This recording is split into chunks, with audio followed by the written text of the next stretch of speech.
ছবি তোলার জন্য রাজি হয়েছে। আমি স্বপ্ন দেখছি না তো? না না, আমি তো স্বপ্ন দেখছি না, তার মানে এটা সত্যি সারপ্রাইজ। কি সারপ্রাইজ শুভ? বাহ ম্যাডাম বাহ, সারপ্রাইজটা যদি আগে থেকে বলেই দিই তাহলে সেটা কি আর সারপ্রাইজ থাকবে? অদ্ভুত ব্যাপার, যাকেই সারপ্রাইজের কথা বলি সবাই এক প্রশ্ন। আচ্ছা ঠিক আছে ঠিক আছে, তোমাকে বলতে হবে না কি সারপ্রাইজ। তুমি আমাকে এটা বলো যে তোমার সারপ্রাইজের সাথে আমার সুন্দর করে সাজার কি সম্পর্ক? ম্যাডাম আপনি তো দেখছি খুব বুদ্ধিমান হয়ে গেছেন, ঘুরিয়ে ফিরিয়ে আমাকে সেই একই প্রশ্ন করছেন, আমার পেটের থেকে কথা বার করার চেষ্টা করছেন, তাই তো? যে সারপ্রাইজটা কি? অবশ্যই। তুমি যদি অর্ধেক কথা বলে অর্ধেক কথা পেটে রেখে দাও তাহলে তো প্রবলেমটা আমার হবে, তোমার তো কিছু না। এই আমি না সাসপেন্স একদম নিতে পারি না, রাতে আমার ঘুম আসে না, খালি এপাশ ওপাশ করে যাই। শুনলেও ঘুমোতে পারবেন না ম্যাডাম, আনন্দে না লাফাতে থাকবেন। কি? আমি আনন্দে লাফাবো? তাহলে বলো না, একবারে খুশি হওয়ার থেকে আমি এখন থেকেই খুশি হতে চাই, অনেক অনেক বেশি আনন্দ পাবো। তুমি কি চাও না আমি একটু আগে থেকে খুশি হই?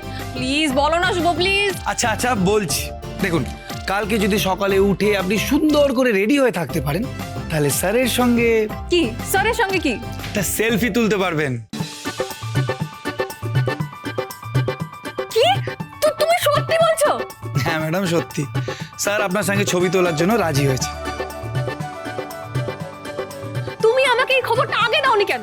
এই জন্য তোমাকে আমি ইডিয়েট বলি। তোমাকে কোন খবরটা আগে দিতে হবে কোনটা পরে দিতে হবে কিচ্ছু শেখোনি। বাবা আমার সাথে ছবি তোলার জন্য রাজি হয়েছে। আমি স্বপ্ন দেখছি না তো? না না, আমি তো স্বপ্ন দেখছি না, তার মানে এটা সত্যি। হ্যাঁ ম্যাডাম সত্যি, স্যার আপনার সঙ্গে ছবি তোলার জন্য রাজি হয়েছেন, আমি তো স্যারের সঙ্গে কথা বলেছি।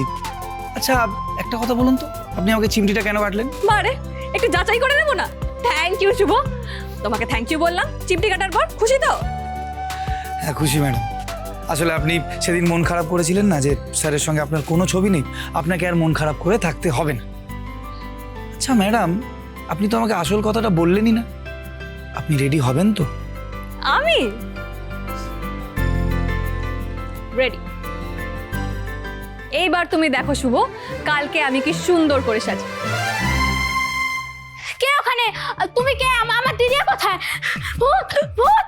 আরে ভয় পাস না, এই তো আমি। ভূত ভূত! ঘরে ভূত! ভূত আমার ভূত পেতনি আমার চেয়ে রামলক্ষণ সাথে আছে করবে আমার কি? ভূত আমার ভূত পেতনি আমার চেয়ে রামলক্ষণ সাথে আছে করবে আমার কি? আরে আরে কই তুই কি শুরু করলি বলতো? আরে ভূত নয়, আমি তোর দিদিয়া। ঘরের মধ্যে ভূত আসবে কোথা থেকে?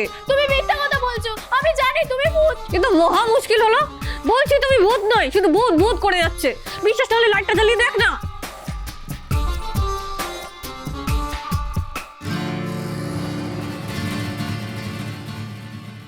দিদিয়া তুই? তার মানে তুই এতক্ষণ আমার সাথে কথা বলছিলিস আর আমি ভূত ভাবছিলাম। যাই হোক ছাড়, তোমার মুখে এটা কি হয়েছে? আরে এটা তো আমি কালকের জন্য প্রিপারেশন নিচ্ছি।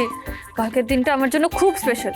কালকে বাবার সাথে ছবি তুলবো না, সেই জন্যই তো এই ফেস মাস্ক এই শসা লাগিয়ে বসে আছি। এই জন্যই তো আমি তোর সাথে ঠিক করে কথা বলতে পারছিলাম না, আর তুই আমাকে ভূত বানিয়ে দিলি। কি করব, তোর এই প্রিপারেশনের চক্করে আমার যা যা অবস্থা হলো। এখন ঠিক আছিস তো? বুঝলি পিকু, আমি তো শুধু ওয়েট করে আছি কখন এই রাতটা পেরিয়ে সকাল হবে। একটা ছবি তোলার জন্য এত কিছু? আমার জন্য শুধু এটা একটা ছবি নয় রে, সেই ছোট্টবেলা থেকে যে স্বপ্নটা আমি বুকে আগলে রেখেছি সেটা কাল পূরণ হতে চলেছে।